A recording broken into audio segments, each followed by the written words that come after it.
In this episode, I'm going to break down what's available right now as of October 2025 for first home buyers in Victoria, including stamp duty exemptions and concessions available for first home buyers, a $10,000 first homeowner grant for eligible new builds, and how the first home guarantee scheme applies in Victoria, including the changes that have happened from October 1st. We'll break down who's eligible, what the rules are, and how to think strategically about your options so that you can make decisions that support your long-term goals and not just your short-term savings.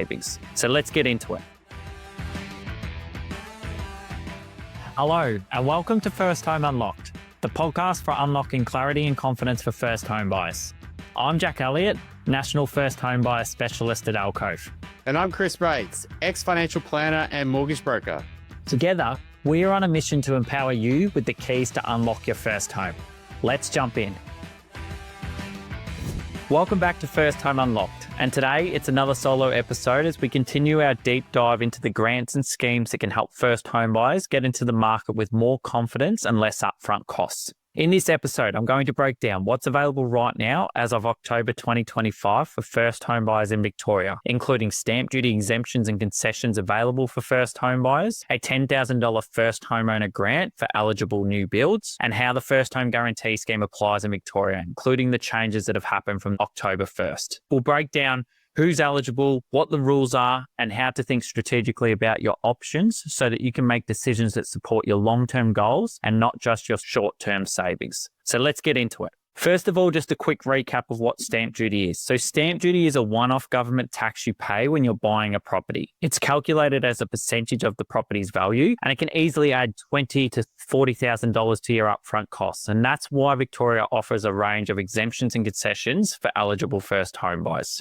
If you are a first home buyer and meet the eligibility criteria, which I'll break down in a minute, you may qualify for a full exemption from stamp duty if the value of your home is $600,000 or less. And you can qualify for a discounted stamp duty if the value is between $600,000 and $750,000. So this applies to new or established homes or vacant land where you're intending to build your first home. So let's look at a few examples and break down the costs at different purchase prices. At $600,000, you pay no stamp duty as a first home buyer, compared to around $31,000 for non-first home buyers. At $650,000, you pay a reduced rate of stamp duty, around $11,000 as a first home buyer, compared to around $34,000 for non-first home buyers. At $700,000, again, you pay a reduced rate of stamp duty, around $25,000 as a first home buyer, compared to around $37,000 for non-first home buyers. And at $750,000, you would pay the full stamp duty as you are over the cap, which would be around $40,000. Now, to qualify for the first home buyer exemption or concession, all buyers must be at least 18 years old, an Australian citizen or permanent resident,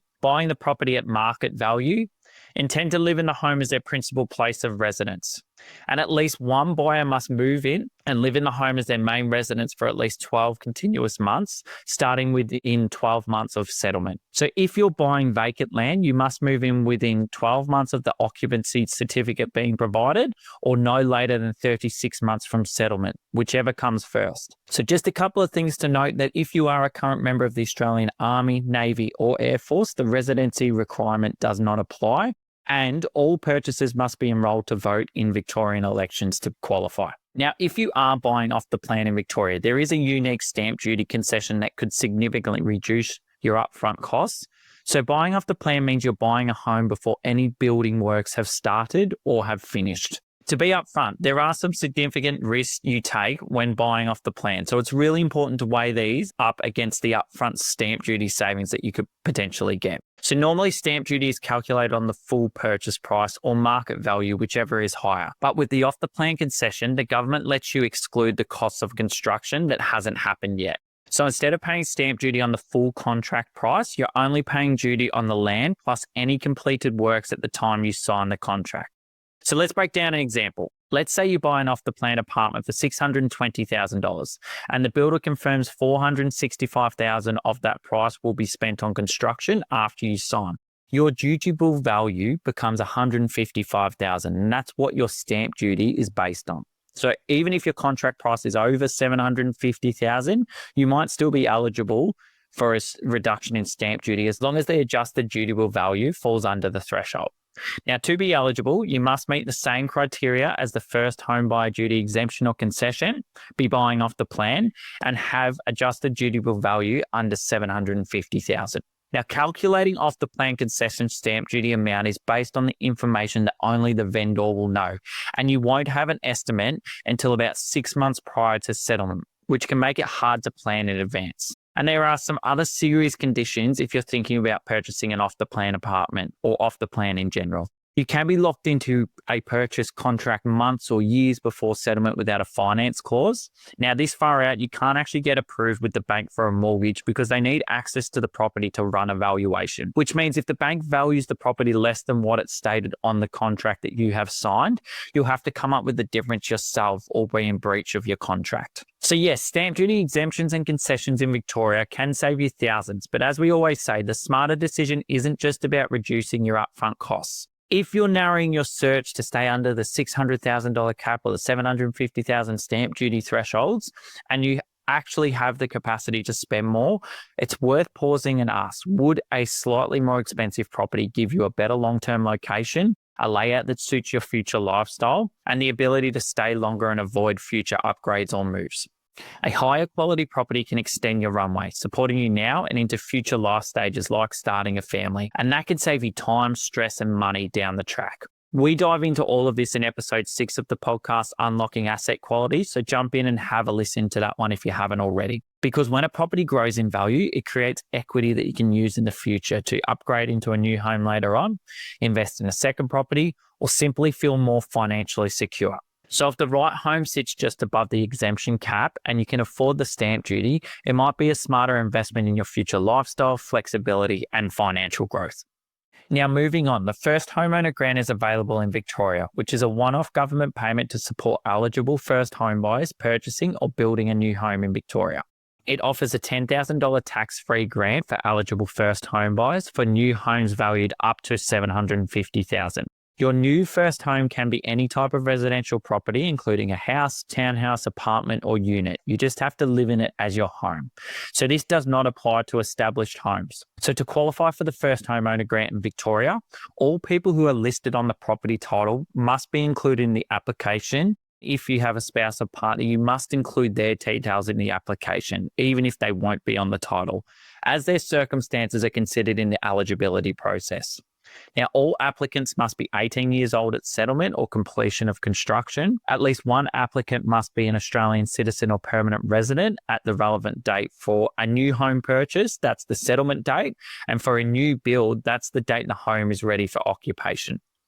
At least one applicant must live in the home as their principal place of residence for at least 12 continuous months, starting within 12 months of settlement or completion. And again, Australian Defence Force members are exempt from this residency requirement. And to apply for the grant, you can do it via your broker when we're arranging your loan or directly through the State Revenue Office. Now, this grant can give you a deposit boost, but it's only available for new homes, and new doesn't always mean better. Before chasing that $10,000 grant, ask, is a new build the best fit for my long-term goals? Will this home support my future lifestyle? And is it in a location with strong long-term value? As we explore in episode 6 of the podcast, Unlocking Asset Quality, the best long-term outcomes come from buying a quality asset, not just saving up front. Now, another incentive available in Victoria is the First Home Guarantee, a federal government scheme available across all states and territories. It allows eligible first home buyers to buy a home with as little as a 5% deposit, avoid paying lenders' mortgage insurance or LMI, and the government doesn't own any part of your property. They simply act as a guarantor, telling the banks to treat you as if you had a 20% deposit, which is why you won't need to pay that lender's mortgage insurance and you can still access competitive interest rates. So to qualify, in Victoria, the property must fall under current price caps, which are set by Housing Australia and apply to both new and established homes. So these caps have been updated on the 1st of October 2025 for Victoria, and these updated caps are $950,000 in Greater Melbourne and Geelong and $650,000 for the rest of the state. Now, this is a significant increase in Melbourne and Geelong from the previous caps of $800,000. Meaning more homes across Victoria now qualify under the scheme. With the higher price caps and the removal of the income caps that have taken place on the 1st of October, this means more buyers are now eligible to access the scheme and potentially buy sooner without needing a 20% deposit or paying thousands in lenders' mortgage insurance. This is a great time and opportunity to revisit your plan, reassess your budget, and explore whether this could bring your timeline forward, expand your options, and improve your buying power. To learn more, listen to episode 10 of the podcast, Unlocking the First Home Guarantee, where we break down how the scheme works, the eligibility requirements, what guarantee actually means, the pros and cons, and how to remove the guarantee later down the track. Or you can book a get to know you chat at firsthomeunlocked.com.au/book, and we'll help you map out the right strategy for you. Now, finally, Victoria previously offered a shared equity scheme called the Victorian Home Buyer Fund, which allowed eligible buyers to enter the market with a smaller deposit and avoid lenders' mortgage insurance by co-purchasing a home with the Victorian government. So the Victorian government officially closed the Home Buyer Fund to new participants on the 10th of September 2025. If you're already in the scheme, your agreement remains valid, but you must continue to meet your ongoing obligations, including annual reviews, insurance, and maintaining the property. Now, if you were considering the Victorian Home Buyer Fund, you are no longer able to enter, as I've mentioned, but it's worth exploring whether the First Home Guarantee Scheme could work for you instead. I think it's a much better option for most buyers, especially since you maintain full ownership of the property. So what you can do is book in a chat with us and we can explore all the different options for you, lay them all out on the table so you can see all the options that you have before you make that decision. So if you're a first home buyer in Victoria, here's what support could be available to you right now.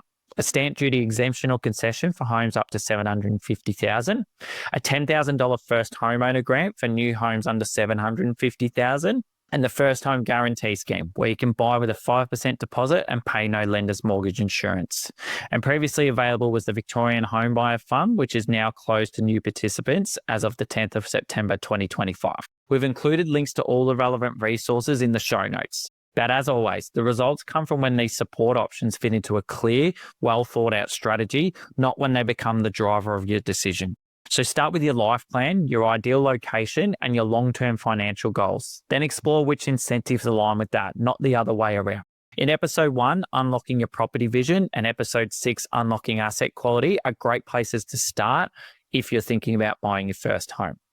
And if you're ready to take that next step, you can book in a get to know you chat at firsthomeunlocked.com.au/book, and we'll help you build out a plan that works for your goals. And don't forget to follow the podcast. We've got more state breakdowns coming soon.